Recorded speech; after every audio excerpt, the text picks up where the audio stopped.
श्री शिवाय दोस्तों, 7 सितंबर 2025 मतलब कि भाद्रपद रविवार के दिन भाद्रपद पूर्णिमा और चंद्र ग्रहण लगने जा रहा है। दोस्तों, इसी दिन किया जाने वाला पंडित जी द्वारा बताया गया हल्दी, लौंग और सिक्के वाला उपाय आप लोगों को जरूर करना चाहिए। इसी वीडियो में आपको सूतक काल और चंद्र ग्रहण की संपूर्ण जानकारी मिलेगी, लेकिन पहले पूर्णिमा के कुछ खास उपाय बताए हैं, वह सुन लीजिए, तो वीडियो को अंत तक जरूर देखें। दोस्तों, यह एक ऐसा गुप्त उपाय है कि इस उपाय को करने के बाद दोस्तों आपको पूरे कोई और उपाय को करने की जरूरत नहीं है, क्योंकि सबसे बड़ा और सबसे नया उपाय पंडित जी ने अपनी अभी की कथा में ही बताया है। मैं जिस उपाय को आज हम आपको बहुत अच्छे से समझाने वाले हैं, इस वीडियो को देखने के बाद इस उपाय को समझने के लिए आपको कोई और वीडियो को देखने की जरूरत नहीं पड़ेगी। तो चलिए दोस्तों, उपाय को शुरू करते हैं। देखिए, ये रविवार भाद्रपद पूर्णिमा दिन इतना खास होता है, इतना महत्वपूर्ण होता है। देखा है कभी कभी बड़े बड़े पूजा पाठ अनुष्ठान से जो मनोकामना पूर्ण नहीं होते, 7 सितंबर 2025 मतलब कि रविवार भाद्रपद पूर्णिमा के दिन भाद्रपद पूर्णिमा एक छोटे से उपाय करने से ही आपकी मनोकामना पूर्ण हो जाती है। और बहुत सारे लोगों ने इस उपाय को किया भी है और उनको इस उपाय को करने का फल भी जरूर मिला। अगर आप लोग भी इस उपाय को 7 सितंबर 2025 मतलब कि रविवार भाद्रपद पूर्णिमा के दिन करना चाहते हैं, तो आप इस उपाय को पहले अच्छे से समझ लेना, सुन लेना, उसके बाद करना ना। आपको इस उपाय का फल जरूर मिलेगा और इस उपाय को कर लेने से आपके घर में चाहे किसी भी तरह की दुख और समस्या क्यों ना चल रही हो, पक्को उसका कारण भी नहीं पता है कि दोस्तों यह समस्या किस कारण से चल रही है। उसका कुछ भी कारण हो सकता है, जैसे पितृदोष हो सकता है या किसी भी तरह का मंगल दोष भी हो सकता है, और भी बहुत तरह के दोष होते हैं, कुछ भी हो सकता है। पर आपको इस उपाय को करने के लिए अपने दोष को पता लगाने की भी जरूरत नहीं है। 2025 मतलब कि रविवार भाद्रपद पूर्णिमा के दिन इस हल्दी वाले उपाय को आप लोगों को कर लेना है। यह एक ऐसा उपाय है जिस उपाय को अगर किसी विशेष दिन पर किया जाए तो दोस्तों उस विशेष दिन का जो है वह तो हमें मिलता है, पर हमने उस दिन पर इस हल्दी वाला उपाय को किया है तो हमें उससे भी बड़ा फल मिलता है, और फल बहुत जल्दी मिलता है, क्योंकि आप इस उपाय को बहुत ही बड़े और विशेष दिन पर कर रहे हो। 7 सितंबर 2025 यानी कि भाद्रपद रविवार भाद्रपद पूर्णिमा के दिन पूर्णिमा बहुत ही ज्यादा बड़ा होता है। इसीलिए दोस्तों आज की इस वीडियो में हम आप लोगों को हल्दी वाला उपाय समझाएंगे, जिस उपाय को करने से अगर आपकी किसी भी तरह की मनोकामना है, किसी भी तरह की दुख और परेशानी है, सबसे ज्यादा समस्याएं आपके जीवन में ही है। अगर आपको धन प्राप्ति नहीं हो पा रहा है, रुपए पैसे की आपके घर में लगातार दिक्कत परेशानियां चलती चली आ रही है, आपकी नौकरी अगर अच्छे ऐसे नहीं चल रहे हैं जिसकी वजह से घर में लगातार आर्थिक समस्याएं बनी रहती हैं, घर का कोई ना कोई सदस्य अगर बीमार रहता है, आपस में एक दूसरे से लड़ाई झगड़ा होता रहता है, किसी की अगर बनती नहीं है, तो पूज्य गुरुजी ने कहा है कि जब आपके जीवन में ऐसी परिस्थितियां आ जाए कि आप एक एक रुपए खर्च करने से पहले कई बार सोचने लगे हों, आपको धन प्राप्ति अगर नहीं हो पा रहा हो, तो आपको सिर्फ और सिर्फ हल्दी वाला उपाय रविवार भाद्रपद पूर्णिमा दिन से शिवलिंग के एक ऐसा विशेष उपाय करना है जो आपकी इन सारी समस्याओं को सिर्फ 7 दिन के अंदर ही समाप्त कर देगा। तो चलिए जानते हैं इन विशेष उपायों के बारे में, लेकिन उससे पहले जो भी मेरे दोस्तों, मेरी प्यारी बहनें आज चैनल पर पहली बार आए हैं या मेरी आवाज आज पहली बार सुन रहे हैं, अगर आप भी महादेव के सच्चे भक्त हैं तो वीडियो को लाइक और चैनल को सब्सक्राइब जरूर कर लें। दोस्तों, अब उसके बाद में दोस्तों ये वाला जो उपाय ये किसको करना है, तो देखो घर का जो बड़ा और मुख्य सदस्य होगा उसी व्यक्ति को ये वाला उपाय करना है। अब वो बड़ा व्यक्ति मुख्य रूप से घर की माताएं बहनें होंगी तो ज्यादा बेहतर होगा, मतलब कि घर की जो बड़ी माताएं बहनें होंगी अगर वो ये वाला उपाय करेंगी तो ज्यादा अच्छा होगा। देखिए, भाद्रपद पूर्णिमा जो है, पूर्णिमा का पर्व बहुत ही महत्वपूर्ण समझा जाता है। दोस्तों, इस बार की पूर्णिमा कोई साधारण पूर्णिमा नहीं है। इस बार पूर्णिमा पर बहुत संयोग का निर्माण हो रहा है। साथ ही साथ मां लक्ष्मी और श्री हरि विष्णु की कृपा इस दिन आपको मिलकर रहेगी। अगर आप ये हल्दी वाला जो उपाय हम आपको बताने वाले हैं, आपने ये उपाय पूर्णिमा के दिन पूरे दिन में किसी भी समय पूरी सच्ची श्रद्धा के साथ कर लिया, तो देखिए सबसे पहली बात कि इस उपाय को करने के लिए आपको ज्यादा कुछ लेना नहीं है, आपको पिसी हुई हल्दी से ये उपाय करना है। दूसरी चीज कि ये उपाय करने के लिए आपको कहीं जाना नहीं है, आपको अपने घर पर ही ये उपाय करना है। अब देखिए श्री हरि विष्णु बहुत जल्दी प्रसन्न होते हैं जब भी आप हल्दी का कोई उपाय करते हैं, तुलसी का कोई उपाय करते हैं, क्योंकि हल्दी जो है ये श्री हरि विष्णु से ही जुड़ी हुई है। और साथ ही साथ हल्दी के जितने भी उपाय आप रविवार के दिन करेंगे, आप देखेंगे कि बहुत जल्दी आपके जीवन में चमत्कार का काम करते हैं, आपके जीवन से निर्धनता और हल्दी हमेशा के लिए दूर कर देगी, क्योंकि हल्दी ये सौभाग्य को खींचने का काम करती है, धन को बढ़ाने का काम करती है और आपके घर से नेगेटिव एनर्जी को भी दूर करती है और नजर दोष से भी आप हमेशा बचे रहते हैं। तो बात करेंगे सबसे पहला उपाय जो आपको पूर्णिमा के दिन करना है। वह कौन सा उपाय करना है जो कि हल्दी से ही जुड़ा हुआ है? तो देखिए, जो पहला उपाय आपको बताने जा रहे हैं ये हल्दी से जुड़ा हुआ है और इस उपाय को करने से अगर आपकी कुंडली में कहीं ना कहीं अगर गुरु ग्रह कमजोर होगा तो वह मजबूत भी हो जाएगा। देखिए, हमें हमारे जीवन में धन, ऐश्वर्य, सुख, समृद्धि कहाँ से मिलता है? एक तो हमारे गुरु ग्रह से मिलता है और एक शुक्र ग्रह से मिलता है। तो गुरु ग्रह मतलब कि श्री हरि विष्णु का दिन और हल्दी गुरु ग्रह से जुड़ी हुई है। और रविवार के दिन भाद्रपद पूर्णिमा का पढ़ना ये अपने आप बहुत उत्तम है। ऐसा समझ लीजिए कि ऐसा मौका आपको मिल रहा है कि बहुत ही लंबे टाइम बाद ये मौका आया है और बिल्कुल आपको इसे जाने नहीं देना है। अब करना क्या है आपको?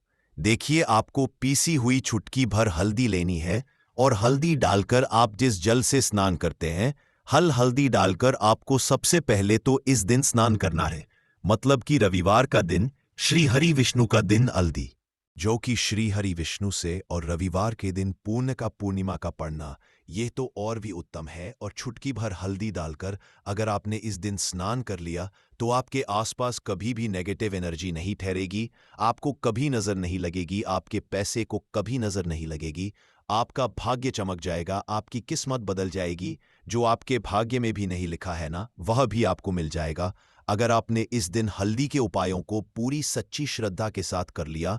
देखिए, जब भी आप हल्दी डालकर स्नान करेंगे, स्नान करते समय आपको हर हर गंगे बोलकर ही स्नान करना है, क्योंकि यहाँ पर आपको माँ गंगा का आशीर्वाद भी मिल जाता है।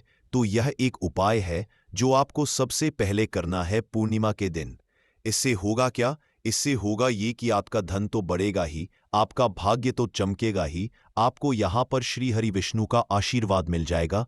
अब बात कर लेते हैं दूसरे उपाय की। इस उपाय को अगर आपने कर लिया तो ऐसा समझ लीजिए कि भाग्य में जो नहीं भी लिखा हुआ वह भी आपको श्री हरि विष्णु दे देंगे। करना क्या है? थोड़ी सी हल्दी लेनी है और हल्दी को आपको थोड़ा गाढ़ा गाढ़ा घोल लेना है और इस हल्दी का तिलक आपको सबसे पहले तो श्री हरि विष्णु को करना है और इसके बाद आपको क्या करना है? इसी हल्दी का तिलक अपने मस्तक पर लगाना है। घर में जितने भी सदस्य हैं ना, जितने भी पर्सन हैं, सभी को हल्दी का टीका जिसे बोलते जरूर लगाना चाहिए। और इस उपाय को अगर आप करते हैं तो ऐसा समझ लीजिए कि जो भी आपने श्री हरि विष्णु से कह दिया, जो भी उनसे प्रार्थना कर, वो श्री हरि विष्णु आपको दे देंगे। क्योंकि पूर्णिमा का दिन जो होता है यह तो महालक्ष्मी और श्री हरि विष्णु को समर्पित होता ही है और पूर्णिमा इस बार रविवार के दिन है, तो क्या ही कहना है। मतलब इस दिन का तो बहुत बड़ा यह दिन हो गया है, बहुत ही दुर्लभ इस दिन है। तो जरूर करें ये छोटा सा उपाय। अब हल्दी से जुड़ा हुआ लास्ट उपाय आपको बताने जा रहे हैं। हल्दी वाला पानी आपको अपने घर में किस जगह पर डालना है और इस उपाय को कैसे करना है। अब देखिए, बहुत बार होता क्या है कि बहुत सारे लोग हमारे घर में आते हैं, हर तरह के लोग आते हैं।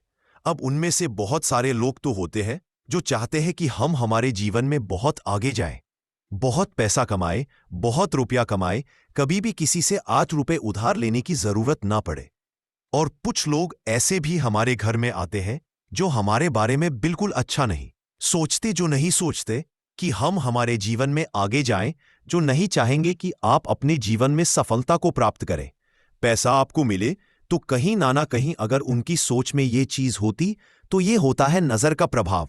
तो ऐसी चीजें जब घर में आती है या नजर दोष अगर किसी को लग जाए, घर को लग जाए, तो पूरा का पूरा घर बर्बाद हो जाता है। तो इतना ज्यादा प्रभाव होता है नजर दोष का।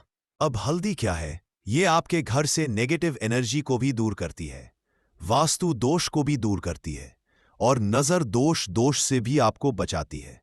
अब देखिए, आपके घर में अगर कहीं ना कहीं वास्तु दोष होगा, क्योंकि कहीं ना कहीं अगर घर में वास्तु दोष है तो धन से जुड़ी समस्याएं लगातार आपके जीवन में ही रहेंगी। पैसे की हानि बहुत होगी, धन बर्बाद आपका बहुत ज्यादा होगा। तो वास्तु दोष भी आपके घर से दूर हो जा पाए, करना क्या है आपको? आपको यहां पर पीसी हुई थोड़ी सी हल्दी लेनी है और थोड़ा सा शुद्ध जल लेना है और थोड़ा सा लेना है गंगा जल। अगर गंगा जल नहीं भी है तो कोई बात नहीं, शुद्ध जल लेंगे, उसमें हल्दी का पाउडर डालेंगे, पीसी हुई हल्दी। और फिर आपको क्या करना है, ये हल्दी वाला पानी तैयार हो गया। अब ये हल्दी वाला पानी आपको अपने पूरे घर में छिड़काव करना है। मतलब जितने भी आपके घर में कमरे हैं, जितने भी रूम्स हैं, सब जगह पर आपको जाना है और इस हल्दी वाले पानी का छिड़काव करना है। लेकिन इसका छिड़काव करते समय आपको ओम नमो भगवते वासुदेवाय नमः इस मंत्र का जप करना है। अगर आपको मंत्र याद नहीं भी रहता है तो आप श्री हरि विष्णु जय माता लक्ष्मी इस तरह से बोलकर भी इस जल का छिड़काव कर सकते हैं। तो अपनी बालकनी में भी करेंगे, अपने घर के मुख्य दरवाजे पर भी जरूर करना है, क्योंकि मुख्य दरवाजे से ही आपके घर में हर तरह की अंदर आती है, नेगेटिव एनर्जी भी आती है, पॉजिटिव एनर्जी भी आती है। धन की देवी माता लक्ष्मी भी आपके घर में मुख्य द्वार से ही आती है। और आपको बता दें, बहुत सारे लोग इस चीज को जानते हैं, लेकिन कुछ लोग नहीं जानते हैं कि मुख्य द्वार का बहुत ज्यादा प्रभाव आपके जीवन पर पड़ता है। मुख्य द्वार से जुड़े हुए उपाय अगर आपने हमेशा किए और करते रहेंगे, अगर आप, तो हमेशा के लिए आप अपने जीवन से गरीबी और निर्धनता को दूर कर देंगे। मुख्य द्वार ऐसा समझ लीजिए कि आपकी किस्मत को बदल सकता है। अगर इससे जुड़े हुए उपाय आप पूरी सच्ची श्रद्धा के साथ कर लेते हैं तो हमेशा अपने घर के मुख्य द्वार पर भी आपको हल्दी वाले पानी का छिड़काव जरूर करना चाहिए। अगर रविवार के दिन पूर्णिमा पड़ जाए तो यह तो बहुत ही उत्तम होता है, और इस बार रविवार के दिन ही पूर्णिमा है। तो रविवार का दिन जो है यह श्री हरि विष्णु का है और हल्दी श्री से जुड़ी है।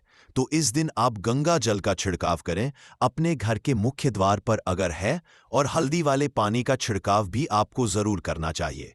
तो आपको बता दें, ये हल्दी वाला पानी आपके जीवन में ऐसा चमत्कार करेगा कि आप देखेंगे आपके जीवन की जो गरीबी आपके जीवन से हटने और दूर होने का नाम नहीं ले रही थी, आपके जीवन से बिल्कुल चली जाएगी, आपके आसपास भी नहीं भटकेगी और कभी भी आपको भी एक व्यक्ति से ना पैसा उधार नहीं लेना पड़ेगा। तो हल्दी वाले पानी का छिड़काव मुख्य द्वार पर जरूर करें और हल्दी वाले जल से स्नान जरूर करें और हल्दी मिलाकर, थोड़ा सा जल में हल्दी मिलाएं और हल्दी मिलाकर तुलसी का पौधा अगर घर में है तो उसमें भी आप हल्दी वाला जल जरूर डालें। अगर ये 3 उपाय हल्दी के एक साथ कर लिए ना, तो आपका जो भाग्य है वह इस तरह से चमका देंगे, श्री हरि विष्णु के धन दौलत रुपया पैसा जितनी चीजें हों आप उसे संभाल नहीं पाएंगे। तो बहुत ही उत्तम उपाय है। पूर्णिमा का आप सभी को ये उपाय जरूर करना चाहिए। तो आज की वीडियो में पूर्णिमा के बहुत ही सरल, अचूक और ऐसे कोट के और ऐसे उपाय आपको बताए हैं जो रातों रात आपकी किस्मत को चमका देंगे। और श्री हरि विष्णु की कृपा अगर आपको मिल गई ना, पूरी सच्ची श्रद्धा के साथ उपाय करेंगे तो मिलेगी ही मिलेगी, क्योंकि श्री हरि विष्णु अपने भक्तों से जब प्रसन्न हो जाए ना, तो भक्त उनके धन संभल नहीं पाते हैं, सुख संभाल नहीं पाते हैं। जरूर करें, आपका जो भाग्य है वह जरूर चमकेगा। हानियां बरतनी चाहिए, जिसके बारे में हमारे वेद पुराणों में शास्त्रों में साफ साफ लिखा हुआ है। और अगर एक महिला इन बातों को नजरअंदाज करती है तो उनकी आने वाली संतान पर सीधे इस चंद्र ग्रहण का बुरा असर पड़ सकता है। चंद्र ग्रहण के दौरान घर के बच्चों को लेकर एक परिवार को क्या सावधानी बरतनी चाहिए, वह भी हम आपको इस वीडियो में एक एक करके बताएंगे। क्योंकि दोस्तों, यह साल का अंतिम चंद्र होगा और यह कोई मामूली सा चंद्र ग्रहण नहीं होगा, बल्कि एक महाचंद्र ग्रहण होगा, जिस दौरान आपको बहुत ही ज्यादा सावधान रहना पड़ेगा।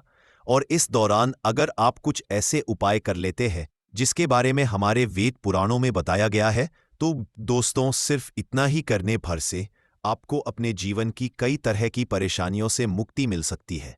इसीलिए इस वीडियो को न केवल अपने लिए बल्कि अपने पूरे परिवार के भले के लिए लास्ट तक, अंत तक बिना भगाए देखिएगा। और एक बात को समझ लीजिए, चाहे आपका दिन हो चाहे आपका बुरा दिन हो, कभी भी भगवान भोलेनाथ को याद करना मत भूलिए। भगवान भोलेनाथ बहुत ही भोले हैं। वह किसी भी व्यक्ति की हल्की सी पूजा से तुरंत प्रसन्न हो जाते हैं और उस व्यक्ति को अपना आशीर्वाद दे देते हैं। इसीलिए अगर आप चाहते हैं कि भगवान भोलेनाथ का आशीर्वाद हमेशा आप पर और आपके परिवार पर बना रहे, तो दोस्तों पूरी सच्ची श्रद्धा और पूरे पूरे विश्वास के साथ इस वीडियो को लाइक कर दीजिए और कमेंट बॉक्स में लिख दीजिए हर हर महादेव। और इस वीडियो को आप जितने लोगों तक पहुंचा सकते हैं उतने लोगों तक पहुंचा दीजिएगा, ताकि लोगों का भला हो सके। और कमेंट बॉक्स में अपनी राशि भी डाल दीजिएगा। आपकी राशि के अनुसार कोई भी ऐसा उपाय होगा जो इस चंद्र ग्रहण के दौरान करके आप लाभ पा सकते हैं, वह आकर हम आपके कमेंट के रिप्लाई में बता देंगे। लेकिन आपसे हाथ जोड़कर के निवेदन था, वीडियो लाइक कर मत भूलिए। इस साल का दूसरा चंद्र ग्रहण महीने में लगने वाला है। यह एक आंशिक चंद्र ग्रहण होगा। यह इस साल का अंतिम चंद्र ग्रहण भी होगा। पौराणिक कथा के अनुसार राहु और केतु जब चंद्रमा या सूर्य का ग्रास करने के लिए आते हैं तो उस समय ग्रहण लगता है। वहीं विज्ञान के अनुसार जब सूर्य और चंद्रमा के बीच में पृथ्वी आ जाती है तो उस समय चंद्र ग्रहण लगता है। ग्रहण के लगने से पूर्व सूतक काल प्रारंभ होता है, जिसमें कोई भी शुभ कार्य नहीं करता। 7 चंद्र ग्रहण का प्रारंभ सुबह 6:01 पर होगा और चंद्र ग्रहण का मोक्ष यानी कि समापन सुबह 10:01 पर होगा। इस चंद्र ग्रहण का परम ग्रास सुबह 8:85 पर होगा। यह चंद्र ग्रहण का 4 घंटे का परम ग्रास 5 मिनट तक रहेगा। ज्योतिष गणना के अनुसार चंद्र ग्रहण का सूतक काल ग्रहण समय के प्रारंभ से 9 घंटे पूर्व ही शुरू हो जाता है। इस आधार पर देखा जाए तो सितंबर को लगने वाले चंद्र ग्रहण का सूतक काल 17 सितंबर को रात में लगना चाहिए। यह चंद्र ग्रहण यूरोप, अफ्रीका, उत्तरी दक्षिणी अमेरिका के क्षेत्रों में दिखाई देगा। भारत में 7 सितंबर को चंद्रास्वामी ग्रहण सुबह 6:01 से लगेगा। ऐसे में भारत में चंद्र ग्रहण के समय चंद्रमा का अस्त हो चुका होगा, इसलिए वह दिखाई नहीं देगा दोस्तों, क्योंकि यह चंद्र ग्रहण भारत में नहीं दिखाई। लेकिन क्योंकि चंद्र ग्रहण जब लगता है तब इस दौरान चंद्र ग्रह अपनी राशि में परिवर्तन करता है, जिसका प्रत्यक्ष और अप्रत्यक्ष प्रभाव सभी राशियों पर पड़ता है। और इस 7 सितंबर को जैसे ही चंद्र ग्रहण लगेगा, इस दौरान 9 के 9 ग्रह अपना स्थान बदलेंगे, जिसके बाद इसका असर 12 की 12 राशियों पर पड़ेगा। लेकिन 12 में से कुछ ऐसी 6 राशियां हैं जिनके जीवन में एक चमत्कारी और सकारात्मक बदलाव आएगा। दोस्तों इस वीडियो में आगे बढ़े उससे पहले हे भोलेनाथ, आपकी इस वीडियो को जो भी लाइक और चैनल को सब्सक्राइब करे उसके जीवन में कभी दुख दर्द मत नहीं देना। तो दोस्तों चंद्र ग्रहण को भारतीय संस्कृति और ज्योतिष में एक विशेष और संवेदनशील समय समझा जाता है। इस दौरान वातावरण में नकारात्मक ऊर्जा का प्रभाव अधिक रहता है और इसी वजह से कुछ परंपराएं और नियमों का पालन करना जरूरी समझा है। इस समय हमारे जीवन पर ग्रहों और खगोलीय घटनाओं का अदृश्य प्रभाव होता है, जो हमारे दैनिक जीवन से लेकर शारीरिक और मानसिक स्वास्थ्य तक पर असर डाल सकता है। खासकर गर्भवती महिलाओं के लिए यह समय अधिक संवेदनशील समझा जाता है, क्योंकि उनके गर्भ में पल रहे बच्चे पर ग्रहण का सीधा प्रभाव पड़ सकता है। यह प्रभाव शारीरिक, मानसिक और आध्यात्मिक स्तर पर हो सकता है। इसीलिए प्राचीन और धार्मिक मान्यताओं के अनुसार इस समय विशेष सावधानी बरतने की सलाह दी जाती है। चंद्र ग्रहण के दौरान जो कार्य सामान्य परिस्थितियों में सामान्य माने जाते हैं, वे इस समय वर्जित होते हैं। इसीलिए ग्रहण के समय वातावरण में मौजूद नकारात्मक ऊर्जाओं का असर हमारे कर्मों पर पड़ सकता है। इसीलिए भोजन करना, पानी पीना, धार्मिक अनुष्ठान करना और कोई भी शुभ कार्य आरंभ करना वर्जित होता है। इस समय में भी समझा जाता है कि देवी देवताओं की पूजा नहीं करनी चाहिए, क्योंकि ग्रहण के दौरान उनका आह्वान अशुभ समझा जाता है। इसके अतिरिक्त इस समय घर की साफ सफाई और शारीरिक स्वच्छता बनाए रखने पर विशेष जोर दिया जाता है। कई लोग इस समय में अपनी दिनचर्या को स्थिर और संयमित रखते हैं ताकि नकारात्मक प्रभावों से बचा जा सके। गर्भवती महिलाओं के लिए चंद्र ग्रहण का समय और भी अधिक संवेदनशील होता है। यह समझा जाता कि गर्भवती महिलाओं को इस समय विशेष सावधानियां बरतनी चाहिए ताकि गर्भ में पल रहे शिशु पर कोई नकारात्मक प्रभाव ना पड़े। पुराने समय से यह परंपरा चली आ रही है कि गर्भवती महिलाएं चंद्र ग्रहण के समय घर के बाहर नहीं निकलती और पूर्ण विश्राम शम करती हैं। उन्हें किसी भी तरह का शारीरिक परिश्रम करने से बचना चाहिए। इसके अलावा यह भी सलाह दी जाती है कि इस दौरान किसी भी तरह की नुकीली वश जैसे कैंची, चाकू आदि का उपाय ना करें, क्योंकि यह समझा जाता है कि इससे शिशु पर शारीरिक दोष का प्रभाव पड़ सकता है। गर्भवती महिलाओं को ग्रहण के समय विशेष रूप से ध्यान और शांति बनाए रखने की सलाह दी जाती है। इस समय में भोजन और पानी का सेवन भी गर्भवती महिलाओं के लिए वर्जित होता है। यह समझा जाता है कि ग्रहण के दौरान भोजन और पानी पर नकारात्मक ऊर्जा का प्रभाव होता है, जो गर्भ में हुए शिशु के स्वास्थ्य पर असर डाल सकता है। इसलिए यह सलाह दी जाती है कि ग्रहण समाप्त होने के बाद ही भोजन या पानी का सेवन किया जाए। इसके अलावा ग्रहण के समय गर्भवती महिलाओं को अपने मानसिक और शारीरिक स्वास्थ्य का विशेष ध्यान रखना चाहिए और ध्यान, प्राणायाम जैसे शारीरिक और मानसिक शांति प्रदान करने वाले उपाय अपनाने चाहिए। गर्भवती महिलाओं को चंद्र ग्रहण के समय सोने से भी मना किया जाता है, क्योंकि यह समझा जाता है कि इस दौरान सोने से शरीर पर नकारात्मक भाव पड़ सकता है। कई लोग इस समय धार्मिक मंत्रों का जाप करने की सलाह देते हैं ताकि मानसिक और शारीरिक शुद्ध बनी रहे। यह भी कहा जाता है कि इस समय अपने घर के वातावरण को शांत और सकारात्मक बनाए रखना चाहिए ताकि गर्भवती महिलाएं किसी भी तरह के नकारात्मक प्रभाव से बच सके। चंद्र ग्रहण के दौरान गर्भवती महिलाओं को यह भी सलाह दी जाती है कि वे किसी भी तरह के कार्य में व्यस्त ना हो, विशेष से जो शारीरिक रूप से थका देने वाले हों। इस समय उन्हें अधिक से अधिक आराम करना चाहिए और ध्यान केंद्रित करके अपने और अपने शिशु की सुरक्षा के लिए प्रार्थना करनी चाहिए। यह समझा जाता है कि इस दौरान सकारात्मक विचार और शांति बनाए रखना गर्भवती महिलाओं के लिए अत्यंत महत्वपूर्ण होता है, क्योंकि इसका सीधा प्रभाव गर्भ में पल रहे पर पड़ता है। ग्रहण समाप्त होने के बाद घर की शुद्धिकरण प्रक्रिया का पालन करना भी अनिवार्य समझ आता है। यह सलाह दी है कि ग्रहण समाप्त होते ही स्नान किया जाए और पूरे घर में गंगा जल का छिड़काव करके वातावरण को पवित्र किया जाए। इस समय के बाद ही भोजन पकाने और खाने की प्रक्रिया शुरू की जाती है।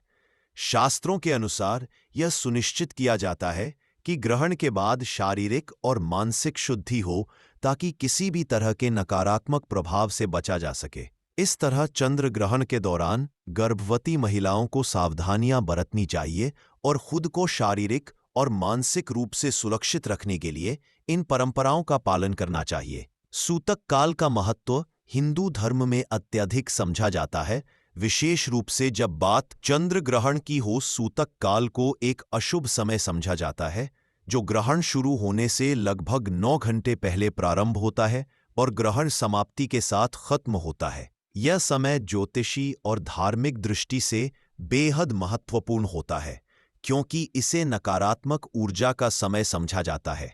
हिंदू धर्म में यह विश्वास है कि चंद्र ग्रहण के समय राहु और केतु चंद्रमा को ग्रसित कर लेते हैं, जिसके परिणाम स्वरूप यह काल अशुद्ध हो जाता है और किसी भी तरह के शुभ कार्यों को करने से मना किया जाता है।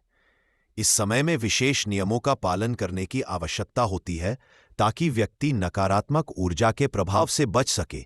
सूतक काल में मुख्य रूप से पूजा पाठ और अन्य धार्मिक कार्यों पर प्रतिबंध लगाया जाता है। हिंदू मान्यता के इस दौरान भगवान की मूर्तियों को छूना वर्जित होता है। इसके साथ ही मंदिरों के कपाट भी बंद कर दिए जाते हैं और जब तक ग्रहण समाप्त नहीं हो जाता पूजा अर्चना नहीं की जाती। यह समय किसी भी नए कार्य करना मुमकिन नहीं होता को प्रारंभ करने के लिए अशुभ समझा जाता है, क्योंकि इस दौरान किए गए कार्य सफल नहीं होते और उनका परिणाम नकारात्मक हो सकता है। इसी कारण विवाह, गृह प्रवेश और अन्य मांगलिक कार्यों को इस समय के दौरान नहीं किया जाता। ज्योतिष के सूतक ताल का असर व्यक्ति की राशियों पर भी पड़ता है। इस दौरान कई राशियों पर नकारात्मक प्रभाव देखा जा सकता है। विशेष रूप से उन राशियों पर जिन पर उस समय चंद्रमा की स्थिति होती है। ज्योतिष के अनुसार राहु और केतु का प्रभाव जब चंद्रमा पर पड़ता है तो यह नकारात्मक ऊर्जा का संचार करता है, जो व्यक्ति के जीवन में अवरोध, मानसिक तनाव और स्वास्थ्य समस्याओं का कारण बन सकता है। सूतक काल ग्रहों की स्थिति में परिवर्तन होता है, जिसका असर जीवन के विभिन्न क्षेत्रों पर देखा जाता है, जैसे कि व्यापार, नौकरी, स्वास्थ्य और पारिवारिक संबंधों पर। इस समय किसी भी नए निवेश या महत्वपूर्ण निर्णय लेने से बचने की सलाह दी जाती है। सूतक काल के दौरान भोजन और पानी का भी सेवन वर्जित होता है। धार्मिक मान्यता के अनुसार इस समय वातावरण में नकारात्मक ऊर्जा होती है, जो भोजन और पानी को दूषित कर सकती है। इसलिए से पहले ही भोजन कर लिया जाता है और सूतक काल के दौरान किसी भी तरह के खाने पीने की वस्तुओं को ग्रहण नहीं किया जाता।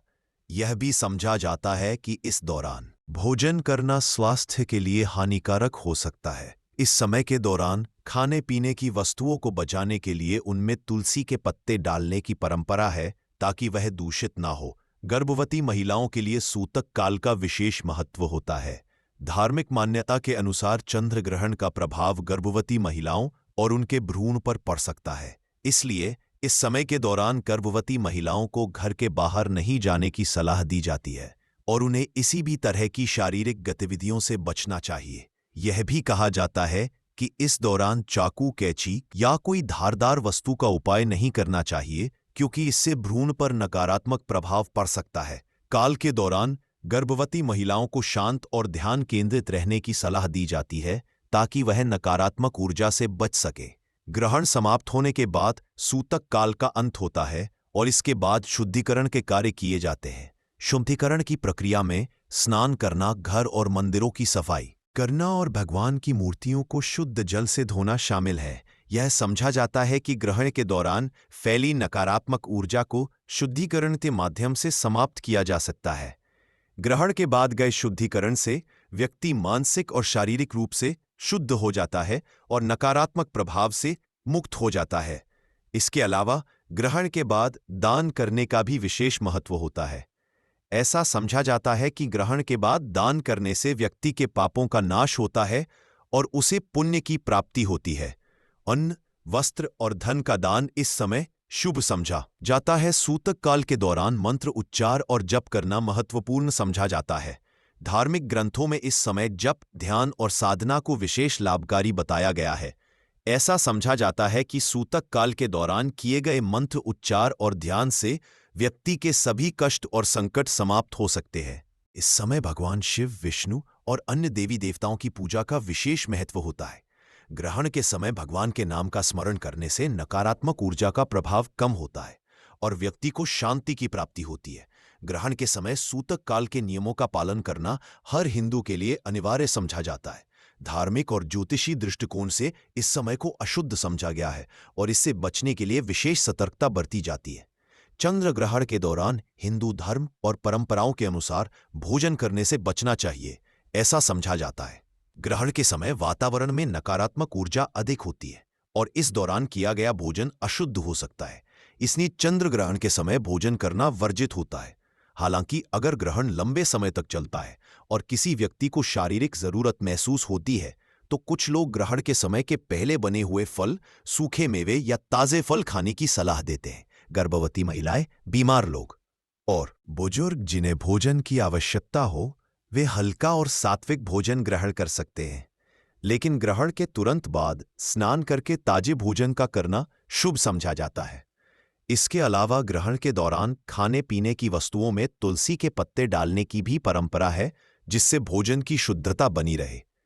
इस लिस्ट की सबसे पहली राशि है वृषभ राशि। इस चंद्र ग्रहण के दौरान वृषभ राशि के जातकों के लिए आर्थिक समृद्धि के द्वार खुलेंगे। अगर आप व्यापार से जुड़े हुए हैं तो यह ग्रहण आपके लिए नए अवसर लेकर आएगा। आपकी वित्तीय स्थिति में सुधार होगा और जो लोग लंबे समय से किसी आर्थिक तंगी से जूझ रहे थे, उन्हें इस ग्रहण के बड़ी राहत मिलेगी।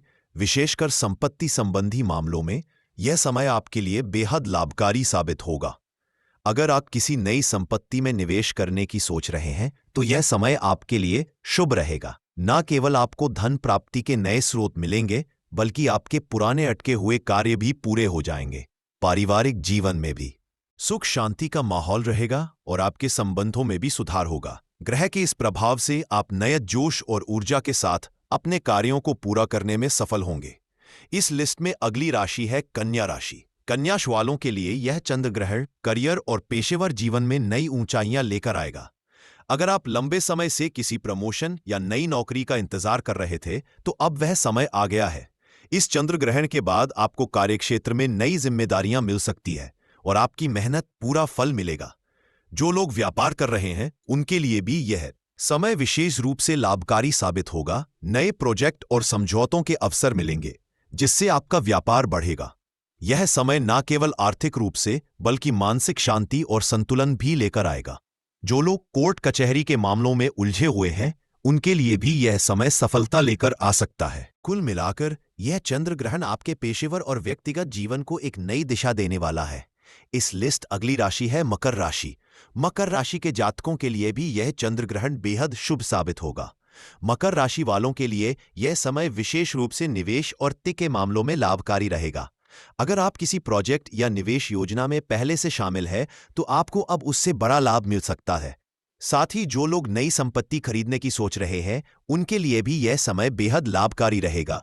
आपकी आर्थिक स्थिति में सुधार होगा पर आपको नए निवेश के अवसर प्राप्त होंगे। व्यापार में भी उन्नति होगी और आपकी मेहनत का आपको पूरा फल मिलेगा। नौकरी पेशा लोगों के लिए भी यह समय प्रमोशन और नई जिम्मेदारियों का रहेगा। आपकी प्रोफेशनल लाइफ में भी सफलता के नए द्वार खुलेंगे और आप अपने करियर में नई ऊंचाइयों को छू पाएंगे।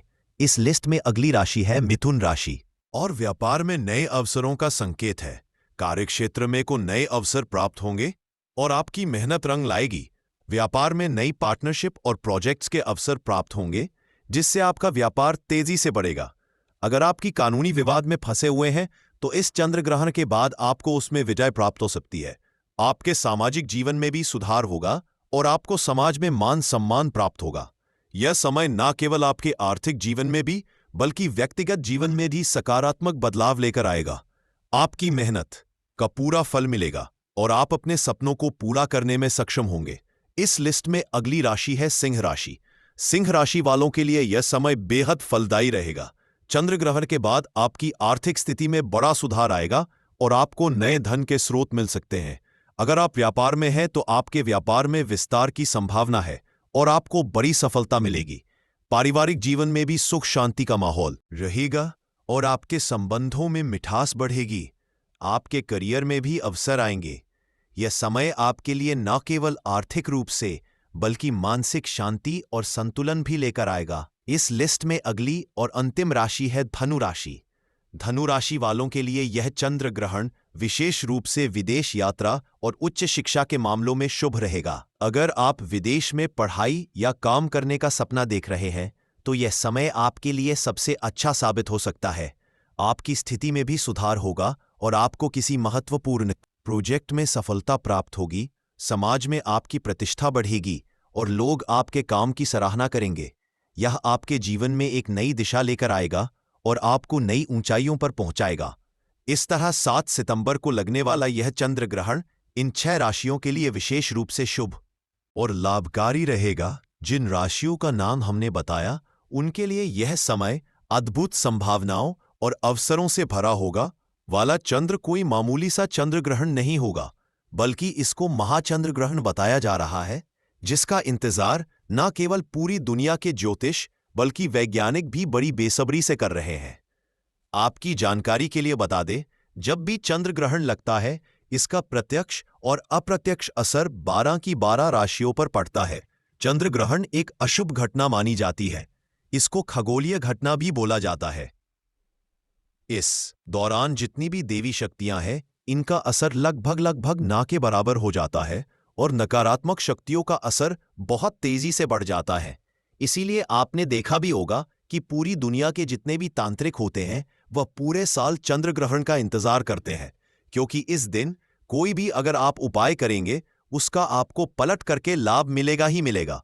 और अगर आपने चंद्र ग्रहण के दिन वह चावल के उपाय कर लिए जिसके बारे में हमारे धर्मशास्त्र में है। तो दोस्तों, सिर्फ एक दिन के किए हुए इस उपाय आपको अपने जन जन्मा की गरीबी, परेशानी, दुर्भाग्य से मुक्ति मिल जाएगी। आपके जीवन में आप खुद देखेंगे कि इस उपाय को करने के बाद कैसे सुख समृद्धि में वृद्धि होगी और आपके जीवन में धन चारों दिशाओं से खींचा हुआ चला आएगा। दोस्तों, चंद्र ग्रहण के दिन ही पूर्णिमा भी पड़ रही है, जिसका मतलब यह है कि यह वही रात होती है जिस रात माता लक्ष्मी जी पर वास करने आती है।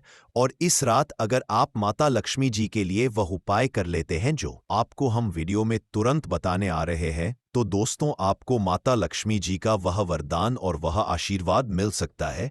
बाद आपके जीवन से आपको आर्थिक कष्टों से तो मुक्ति मिलेगी ही मिलेगी, आपके जीवन में आप खुद देखेंगे कैसे धन की कभी आपको कमी नहीं होगी।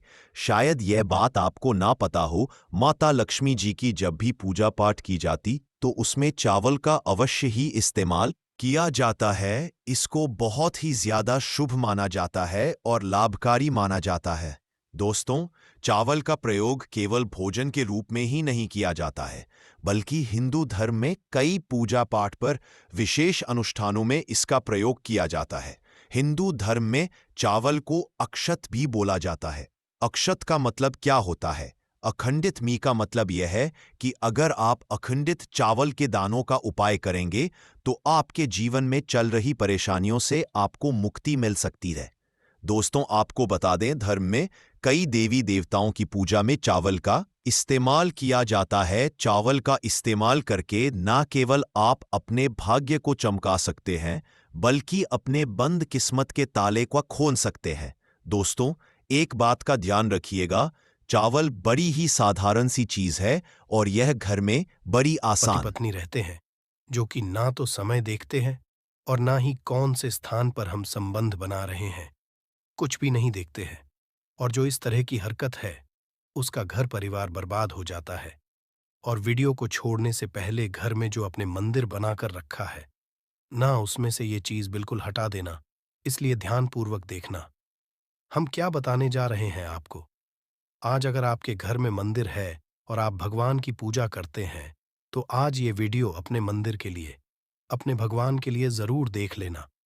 गलती से भी इस वीडियो को छोड़ मत देना, नहीं तो आपका घर पूरा बर्बाद हो जाएगा। वीडियो को हल्के में लेने की भूल बिल्कुल भी ना करें।